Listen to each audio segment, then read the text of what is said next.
জয়রাম। করুণাঘন শ্রী শ্রী রাম ঠাকুরের একটি করুণার কথা আজ আমি ঠাকুরের কথায় পড়ে শোনাচ্ছি। অনেকদিন পরে ঠাকুর মহাশয় কটকে এসেছেন। আছেন মঙ্গলাবাসে সুধীরচন্দ্র সরখেলের বাসাবাটিতে। 20 দশকের মাঝামাঝি সময় এই ঘটনাটি। কটকের আশ্রিত মহলে মহা উল্লাস। সকালে সন্ধ্যায় অনেকে আসছেন। সেদিন অপরাহ্নে ঠাকুর মহাশয় সন্নিকটে বসেছিলেন বামাচরণ দে, বিভাসচন্দ্র দে, সুধীরচন্দ্র সরকেল ও গিরিজা দত্ত। নিরিবিলিতে একখানা ছোট বাসায় কয়েকদিন বাস করার ইচ্ছা ঠাকুর মহাশয় প্রকাশ করলেন। সত্যিই তো এই কলকোলাহল মুখরিত নগরের মধ্যস্থলে বাস করা বিড়ম্বনা মাত্র। সাইকেল নিয়ে একজন বেরিয়ে পড়লেন।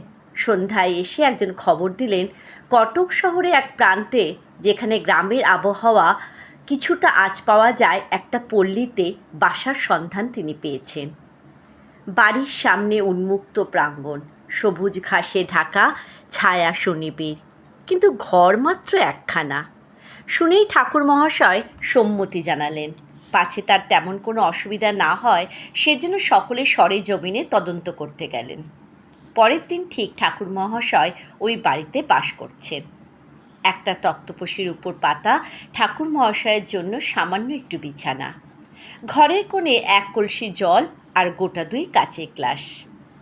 শ্রী তারানাথ চক্রবর্তী তখন কন্ট্রাক্টরি কাজ শিখছেন। সকলের অনুরোধে তারানাথবাবু ঠাকুর মহাশয়ের সঙ্গে রইলেন, কারণ কখন কি প্রয়োজন হয় সেই খবরাখবর তারা তারানাথবাবুর মারফতই পেতে পারবেন। তাই স্থির হলো তারানাথবাবু দ্বিপ্রহরে ও রাত্রিতে একজনের বাড়িতে গিয়ে আহার করে আসবেন। বাকি সময় তিনি একমাত্র ঠাকুরের কাছাকাছি থাকবেন।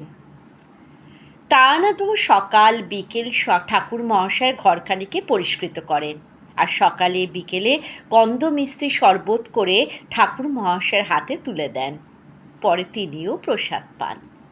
আশ্রিতদের মধ্যে কখনো সখনো কেউ এসে পড়লে ঠাকুর মহাশয়ের আদেশে তারানাথবাবু মিষ্টির শরবত দিয়ে তাদের তৃপ্তি সাধন করেন। বড়ই আনন্দে দিনগুলো কাটছিল তারানাথবাবুর। বৈশাখে প্রচণ্ড গ্রীষ্মের দিনগুলি এই বাসা বাটিতে যে ভালোই লাগছিল তাও ঠাকুর মহাশয় প্রকাশ করেছেন। একদিন কুয়ো থেকে জল তুলে কলসি ভরতে গিয়েছিলেন তারানাথবাবু। ফিরে এসে দেখেন সদ্য স্নাতা এক মধ্যবয়সী উড়িয়া রমণী পট্টবস্ত্র পরিহিতা ঠাকুরের সামনে দাঁড়িয়ে আছেন। 2 হাত জুড়ে তার রয়েছে একখানা নতুন কেনা বড় কাঁসার থালা, থালার মধ্যখানে বসানো একটা বড় জামবাটি।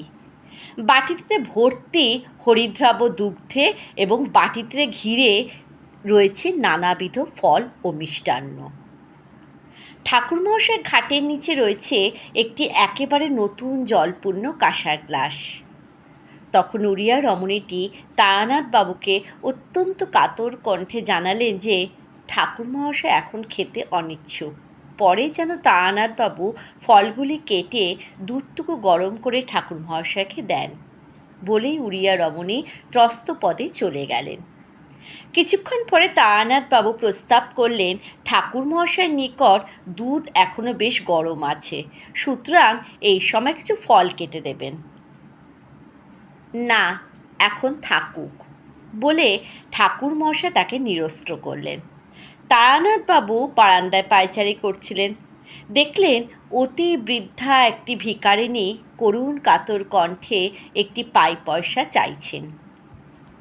তারানাথবাবু হাত নেড়ে তাকে চলে যেতে বলছেন।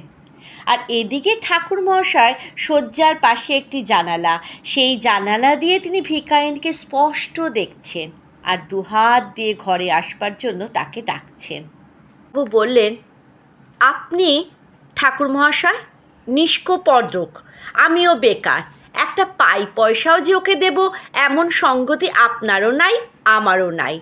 এখানে রান্না খাওয়ার কোনো ব্যবস্থা নেই, থাকলে না হয় ওকে 2 মুঠো চাউল দিতাম। বলেই তারানাথবাবু ভিখারিনীকে পুনরায় চলে যাবার জন্য নির্দেশ দিলেন। সে কথায় কোনো কর্ণপাত করলেন না ঠাকুর মহাশয়। আবার 2 হাত তুলে ডাকতে আরম্ভ করলেন, মা আসেন, মা আসেন, শিগগিরই আসেন।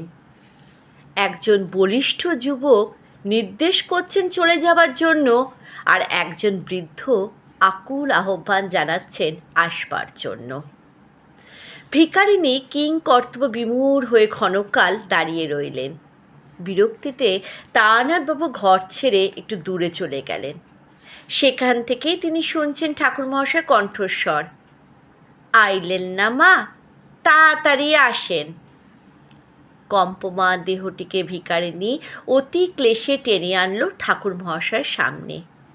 সুমধুর হাস্যে অতি উজ্জ্বল ঠাকুরমহাশয় আনেন দুধ, ফল, মিষ্টি সহ থালা, বাটি, গ্লাস সব কিছুই ঠাকুরমহাশয় তুলে দিলেন ভিখারিনীর হাতে।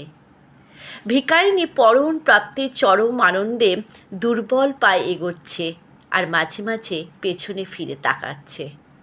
তার ভয় কখন এসে ওই বলিষ্ঠ যুবকটি সব কিছু ছিনিয়ে না নিয়ে যায়। ভিখারিনী অন্তর্ধান হলে তারানাথবাবু ঠাকুরের সামনে ফেটে পড়লেন। পরের ধনে পোদ্দারি আপনি কেন করলেন ঠাকুর মহাশয়? উনি তো আপনাকে ফলমূল, দুধ খেতে দিয়ে গেছেন। নতুন কেনা থালা, বাটি, গ্লাস তো আপনাকে দেননি। উনি যখন আমার কাছে ফেরত চাইবেন, তখন আমাকে বিক্রি করলেও তোর দাম আসবে না। কি বিপদেই না পড়লাম। অপরাধী শিশুটির মতো নির্বাক হয়ে বসে রইলেন ঠাকুর মহাশয়। দ্বিপ্রহরে মধ্যাহ্ন ভোজনের জন্য তারানাথবাবু যখন পথে পা বাড়ালেন, তখন শঙ্কায় কণ্টকিত হয়ে উঠল তার মন। ওই বুঝি ওই উড়িয়া রমণী তার কাছে থালা বাটি ফেরত চান। তিনি নিজের মুখ ঢাকার জন্য একবার ডান দিক একবার বাঁ দিক ছাতা আড়াল করে চলছেন। শঙ্কিত পদে যাতায়াত দিনে রাত্রে এই রকম দিন কয়েক চলল। কয়েকদিন কেটে যাওয়ার পর মনের মেঘ ভার লঘু হয়ে এলো।